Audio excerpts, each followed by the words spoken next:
안녕하세요. 림스카이 림교수입니다. 반갑습니다. 이번 영상에서는 지난 시간 스피치의 정석에 이어서 면접에 갔을 때 꼭 주의해야 할 스피치의 스킬적인 부분에 대해서 말씀드리도록 하겠습니다. 여러분께서 혹시 나는 목소리와 톤도 좋고 답변의 구성도 어느 정도는 잘 하는데 면접에만 가면 꼭 떨어진다 하시는 분들은 꼭 집중해 주시길 바랄게요. 우리가 아무리 좋은 답변을 할 수 있고 듣기에 좋은 신뢰감 있는 목소리를 갖고 있다 할지라도 그것을 잘 전달해내는 전달력이 없다면 면접에서는 합격할 수가 없습니다. 말투 하나만 바꿔도 사람의 이미지가 확 바뀝니다. 어떻게 하면 좋은 전달력을 갖고 면접에서 합격할 수 있을지 시작해 볼게요. 첫 번째로 종결 어미와 조사의 힘 빼기입니다. 내가 평소에 애처럼 말한다는 말을 많이 듣거나 아니면 뭔가 말투가 어색하고 인위적이다 싶은 분들은 종결 어미 처리를 어떻게 하고 있는지를 확인해 주세요. 예를 들어 소통하는 승무원이 되겠습니다 라는 문장을 읽어볼 때 애기 말투를 갖고 있는 분들은 이렇게 읽습니다. 소통하는 승무원이 되겠습니다. 여기서 되겠습니다 라는 종결어미 처리를 상승의 억양으로 올리면서 끝내버리게 되면 소리가 날아가 버리기 때문에 신뢰감을 주지 못합니다. 아나운서가 뉴스를 하면서 오늘의 뉴스입니다. 이런 식으로 끄듬을 절대 올려서 끝내지 않죠. 따라서 문장에서의 종결어미는 힘을 빼고 내리면서 끝내주시면 되겠습니다. 연습해보면 소통하는 승무원이 되겠습니다.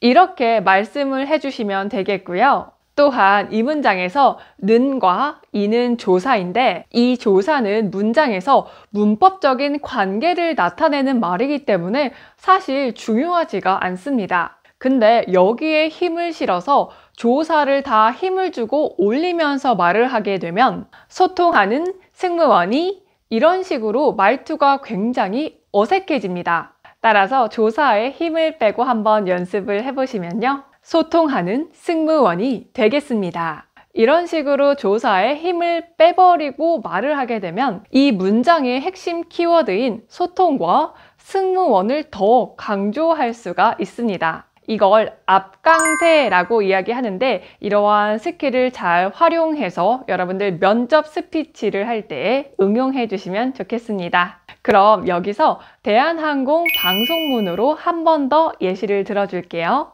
대한항공 웰컴 방송에서 이 문장을 들여다보게 되면 인, 은, 의, 을, 으로는 조사입니다. 따라서 여기에서는 힘을 빼주고 종결어미는 내리면서 읽어줘야 하는데 이걸 잘못 읽으면 이렇게 됩니다. 스카이팀 회원사인 저희 대한항공은 여러분의 탑승을 진심으로 환영합니다.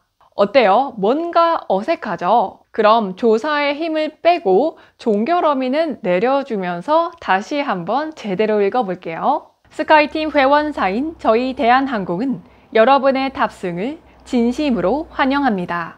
이렇게 조사에 힘을 빼고 말을 하게 되면 저절로 대한항공, 탑승 이런 단어에 강세가 들어가게 되면서 말을 할 때 훨씬 전달력 있는 말투로 풍부하게 내용 전달을 할 수가 있습니다. 애기 말투를 없애는 가장 쉬운 방법은 종결어미를 내리고 조사에 힘을 빼서 앞강세를 두는 것이니 여러분들께서 꼭 연습해 보시길 바라겠습니다. 두 번째는 정확한 발음입니다. 발음이 뭉개지면 혀 짧은 소리가 나면서 전달력이 떨어지고 무언가 전문성이 확 떨어지는 느낌을 받습니다. 그만큼 명확하게 발음하는 것은 정말 중요한데요. 발음을 정확하게 내기 위해서 가장 쉬운 방법은 입을 많이 움직이는 것입니다. 입만 크게 벌려도 발성이 좋아지고 발음이 정확해집니다. 발음에 따라 혀의 위치를 정확하게 잡아주시고 입을 크게 벌리면서 말을 해주세요. 특히 모음에 신경을 쓰면 발음이 정말 좋아지는데요. 우리가 자주 하는 실수 중 하나가 선생님을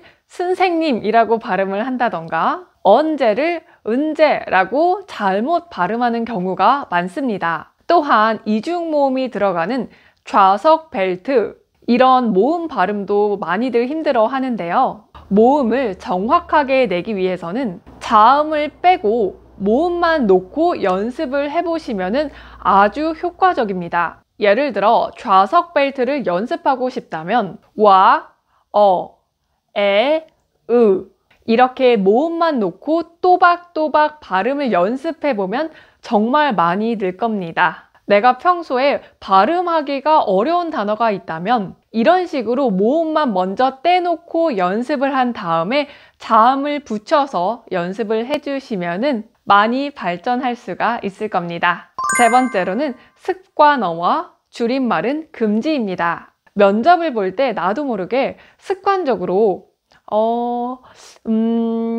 이게 이런 말을 하는 친구들을 굉장히 많이 볼 수가 있습니다. 내가 말을 하다가 다음에 해야 할 말이 생각이 나지 않아서 시간을 끌고자 이런 식으로 습관어를 넣는 경우도 있고요. 아니면 정말로 전혀 몰랐던 나의 나쁜 습관으로 이러한 말을 하는 경우도 있습니다. 이러한 말 습관을 고치기 위해서는 현재 나에게 이러한 불필요한 말 습관이 있는지를 먼저 확인해 주시고요. 내가 면접 답변을 하는 모습을 촬영해 보거나 녹음을 한 후에 들어보시고요. 아니면 주변 사람들에게 피드백을 받는 것도 굉장히 좋은 방법입니다. 이러한 습관어는 내가 인지를 하고 알아차리는 것만으로도 쉽게 고칠 수 있으니 면접 스피치를 할 때에는 이런 군더더기가 되는 말 습관은 없애주시고 말의 내용만 깔끔하게 잘 전달해 주세요. 그리고 요즘에는 면접에서 평소에 내가 사용하는 줄임말을 그대로 사용하는 경우가 많더라고요. 특히 알바라는 말은 너무도 흔하게 사용을 하기 때문에 줄임말인지도 모르고 쓰는 경우도 많고요. 그 외에도 면접에서 현타, 인싸, 취준 이러한 말들을 너무 아무렇지도 않게 사용해서 놀랐던 적이 있습니다. 면접장에서는 줄임말이나 MG 말투 말고 면접관의 눈높이에 맞추어서 단어 선택을 하셔서 답변을 하시기를 바라겠습니다. 말을 어떻게 하느냐에 따라서 그 사람의 품격이 달라집니다. 내가 잘 정돈된 말투와 발음으로 나의 이야기를 전달하면 면접관은 여러분을 볼 때 훨씬 프로페셔널하다고 느낄 겁니다. 그리고 면접 준비가 잘 되어 있는 준비된 지원자라는 생각을 할 텐데요. 면접에서 분명 보여지는 것도 중요하겠지만 그에 못지않게 들리는 것 또한 면접의 당락을 좌우할 만큼 정말 중요한 요소입니다. 여러분께서는 이번 영상을 통해서 반드시 자신의 말투와 목소리를 점검해 보시고 면접에 가시길 바라겠습니다. 오늘 영상이 도움이 되셨다면 좋아요와 구독 누르시고 여기까지 여러분의 꿈을 응원하는 림 교수였습니다. 감사합니다.